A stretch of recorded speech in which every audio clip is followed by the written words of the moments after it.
folks, JP Moco Wisdom coming at you today. We're going to do a little tutorial kind of, I guess. We're going to put a bowstring on this Kodiak Special I picked up early January. And the string came on, it's just a little cheapy. Made sure it flings them, but getting a good string, you know, good string put on is, I mean, just overall helps the bow performance, you know. So we'll get a good string put on. So this bow is 64 inches in length. 64 inches length. So basically, what you do when you get a string, order a string, you order it 4 inches shorter. So you would order a 60-inch string. First thing we're going to do is we're going to string it. And if you don't have a bow stringer, you really need to get one, especially with recurves. They're just way safer to use than the old, you know, step through with the leg method. Not only safer, but it prevents damage in your bow by using a bow stringer. So on a recurve, the limbs are a lot thinner than on a longbow typically. So what you'll do, if you do the old step through like this,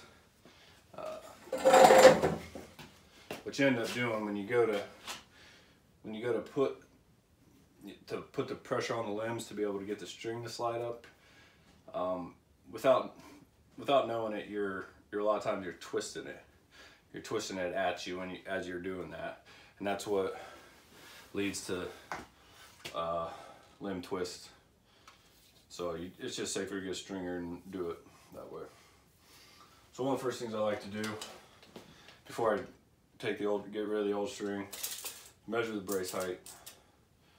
And this one is at 6 and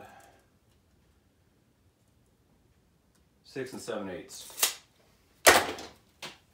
So just shy of 7 inches. It probably should be right at 7, but it's just shy. So 6 and 7/8 shoots great that way. The other thing I like to do, I just grab a bow square, which is what I got right here. Go ahead and snap it on.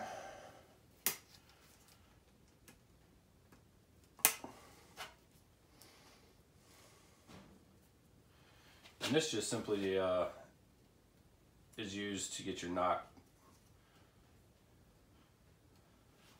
So you lower it down to where this is just resting on the arrow shelf right there. And that actually also will measure your brace height too. I forgot that mine has measurements on it. So you can see I'm just under 7 inches right there. But anyways, what I like to do is then flip this little guy. And what I'll do is 9 times out of 10, I'll take a picture of it to see exactly where this knock is in relationship to this. But since I'm using my phone to film this, I'll probably just make a small little mark on here with a Sharpie. But anyways, that just marks where your knock is. So that way, when you put your new string on, you get your brace height set at 7, you'll know where to start with your first knock. So like I said, I'm just gonna make a tiny little mark this time. All right. Perfect.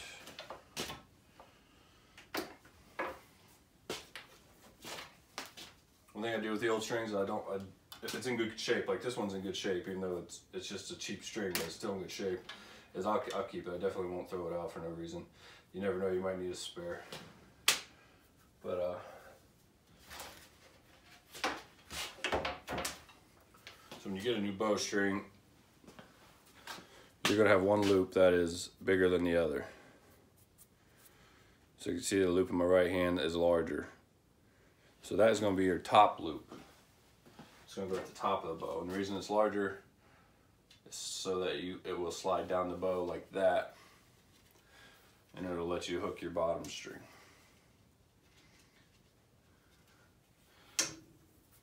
Alright, so bottom string's hooked. Bottom loop's hooked. Top loop is ready to go. Okay, so new string's on there. Double check it, make sure we're in the grooves, make sure everything looks good. Check the brace height real quick.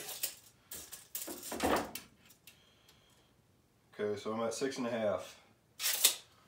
Show you with this guy.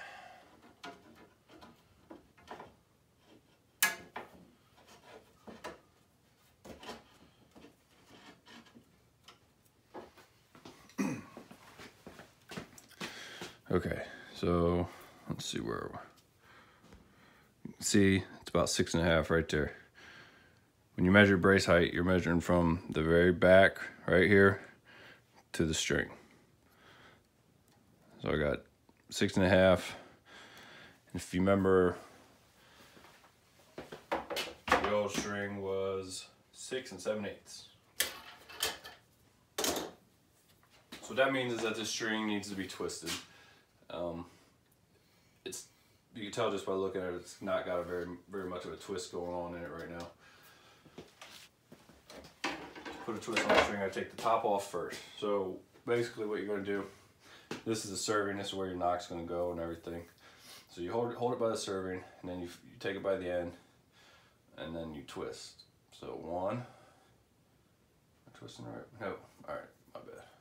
So you twist, and it's going to be 1 twist, 2 twists, 3 twists. And I'm just going to slide this back over the string, or back over the bow. That's going to prevent it from untwisting. You come down, hold the serving down here, you take the bottom, and then you twist it. So we got 1, 2, 3. So 3 twists. So that was 3 twists on the bottom, 3 twists on the top. Now twisting the string shorter should have increased brace height. Increased brace height by about 1/4 inch, which is not nowhere near enough.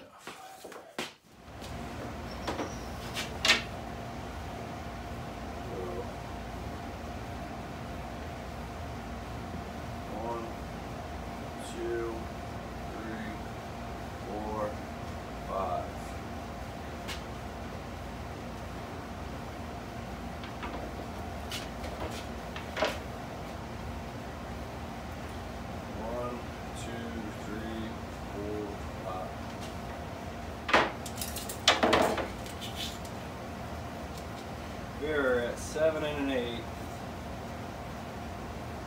7, right at 7. Okay.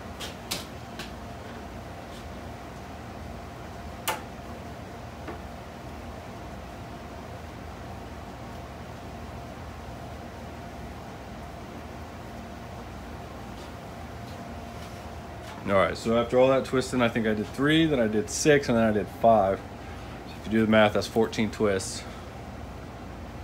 And where are we? Right at 7. Right at 7. And then you see where I put my mark right there for where my my first knock's gonna go. Alright, so I got a little target set down here in the basement. The basement's 30 feet, which is 10 yards.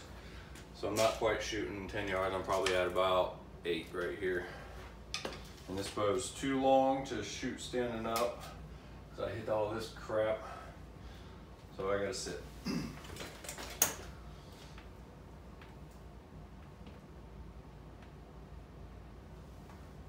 I just want to make sure my arrows are flying pretty straight.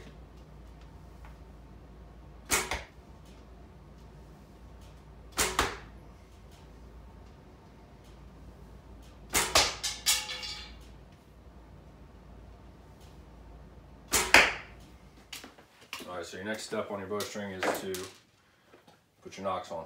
So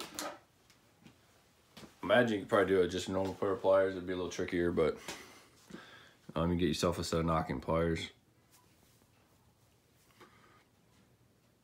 and they'll do the trick even better. And then just your standard knock.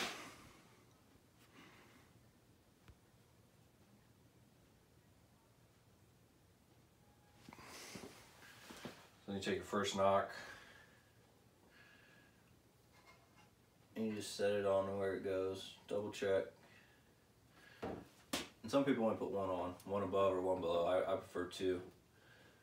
Alright, so you got it on there. So I just take the tip of the pliers and just pinch it just enough. That's not going to move. And then I take an arrow. Since that's the top knock, we'll go below it. And I don't mind just leaving that on there like that. And now I take my second knock. I don't know if you guys can even see that. So you can see I got my first knock and I just pinched it just enough that it's tight. It's not gonna move, it's not gonna come off. You can see where my mark is. So the knock's just above that. I put an arrow on there.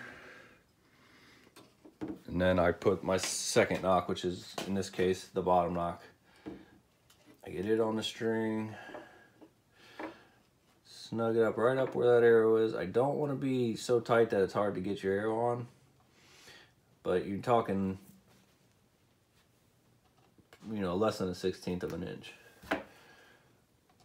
And then just pinch that ever so slightly. Just enough so it ain't gonna come off. Okay.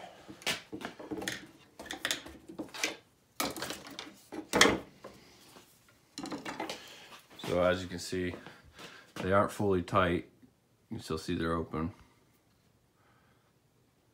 Once I'm done, it's hard to focus, but once I'm done, those will be fully tight. There won't be no gap in there. But for now, we're just getting them set.